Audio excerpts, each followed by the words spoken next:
কিন্তু সেটার প্রায়শ্চিত্ত সেটা আমাকে দিতে হচ্ছে। এটা কেন? কোনো সভ্য দেশে এটা হতে পারে না।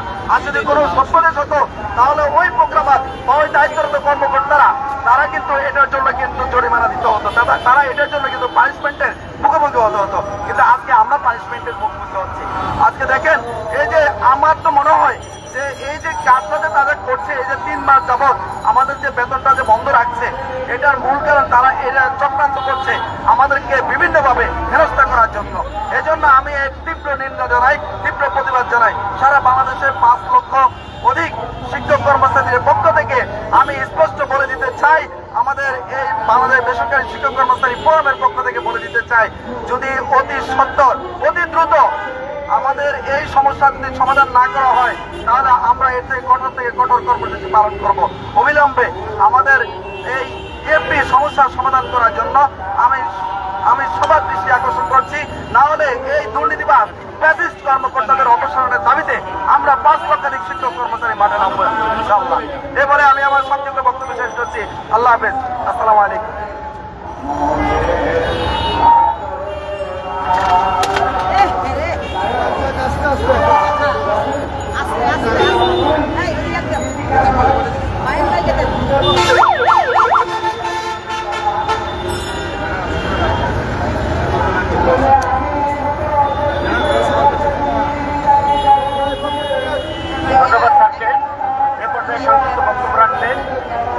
বাংলাদেশ বেসরকারি শিক্ষক কর্মচারী ফোরামের সুনামগঞ্জ জেলার সহসভাপতি জনাব মিজানুর রহমান মাহিন স্যারকে বেশি খবর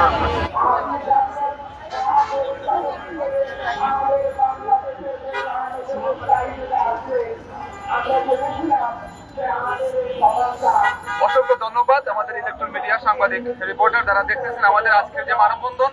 দুঃখের বিষয়, দুঃখের সাথে বলতে হচ্ছে বাংলাদেশের 5 লক্ষ এমপিভুক্ত শিক্ষক পরিবার যাদেরকে অনুদান দেওয়া হয়, এমনিতে আমাদেরকে অনুদান ভিক্ষা দেওয়া হয়, সেখানে যাত্রী করার মহান কারিগর রাস্তায় বসে মানববন্ধন করতেছে। আপনারা অলরেডি দেখতেছেন যে আমাদের মানববন্ধন, যেখানে আমাদের শিক্ষক কর্মচারীরা বাংলাদেশের 5 লক্ষ এমপিভুক্ত শিক্ষক কর্মচারীরা অনেকে ডিসেম্বর মাসে বেতন পাননি। এই যে জিএফটির একটা ক্রাইটেরিয়া শুরু করে আমাদের শিক্ষকদের যেভাবে দিনানিপাত অর্থাৎ যেভাবে দুর্ভোগ পোহাতে হচ্ছে, আমি ধিক্কার জানাই মানুষের কর্মকর্তা দায়িত্বপ্রাপ্ত তাদের খামখেয়ালি আচরণের জন্য। আমি ধিক্কার জানাই মানুষের যারা প্রশাসনের দায়িত্বপ্রাপ্ত যে কর্মকর্তাগণ, যেখানে আমাদের ডিসেম্বর মাসের অনেক শিক্ষক কর্মচারীগণ বেতন পাননি, জানুয়ারি ফেব্রুয়ারি কেউই পাননি। তার মানে 5 লক্ষ এমপিভুক্ত শিক্ষক পরিবার, ওদের তো পরিবার আছে, ওদের তো পরিজন আছে। আর্থিকভাবে এমনিতেই এই শিক্ষক পরিবার নিপীড়িত, নির্যাতিত, নিষ্পেষিত।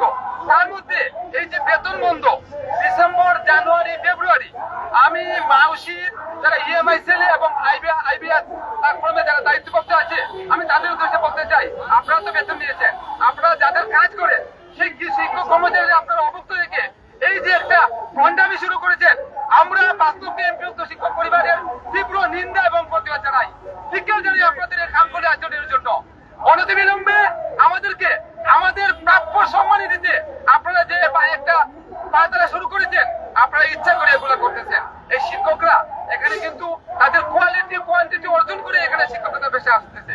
তারপরে আপনারা যে একটা ভণ্ডামি শুরু করেছেন এফটি নামে, আপনারা ইচ্ছা করেই এই ডট সমস্যা, এমটি সমস্যা, এই কি আজব একটা সমস্যা দিয়ে আপনারা আটকে রেখেছেন। তার মধ্যে এই 5 লক্ষ এমপিভুক্ত শিক্ষক পরিবারের জানুয়ারি ফেব্রুয়ারি এই 2 মাস কোন শিক্ষকই বেতন পায়নি। এর মধ্যে রমজান মাস, এই রমজান মাসে প্রত্যেকটা শিক্ষক কর্মচারী, এমপিভুক্ত শিক্ষক কর্মচারী যারা এমনিতে লোনে এডিক্টেড, তার মধ্যে এই যে বেতন নাই, তাহলে আসলে এরা চলবে কি হবে? তাদের পরিবার পরিজন দিয়ে তাদের পরিবার পরিজনদের মুখে দুবেলা ভাত মুখে তুলে দিবে। আমি ধিক্কার জানাই। আমি আবারও বলছি, ইএমআই সেলে যে কর্মকর্তা দায়িত্বপ্রাপ্ত আছেন এবং মাউসির যে প্রশাসনে তারা দায়িত্বপ্রাপ্ত আছেন, তাদের খামখেয়ালি আচরণপূর্ণ এই 5 লক্ষ এমপিভুক্ত শিক্ষক পরিবার কখনো মেনে নেবে না।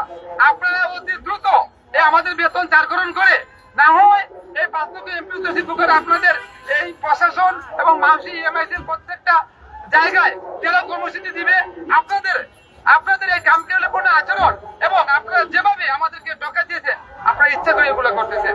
এখনো এই ফ্যাসিস্ট সরকারের এই দূষণরা এখনো ওই মানসিক অধিদপ্তরের দায়িত্ব বোঝায় যে অনতিবিলম্বে এদের অপসারণ আমরা 5 লক্ষ এমপিভুক্ত শিক্ষক পরিবার জোর দাবি জানাচ্ছি। আমি আর বেশি কিছু বলবো না। অনতি বিলম্বে পাঁচকে এমপিভুক্ত শিক্ষক পরিবারের ডিসেম্বর, জানুয়ারি এবং ফেব্রুয়ারি মাসের দ্রুত বেতন চারকরণ করে আমাদের ন্যায্য এবং প্রাপ্য সম্মানী দিয়ে দিন। না হয় আমরা আগামীতে কঠোর থেকে কঠোর কর্মসূচি দিতে বাধ্য হব। ধন্যবাদ সবাইকে।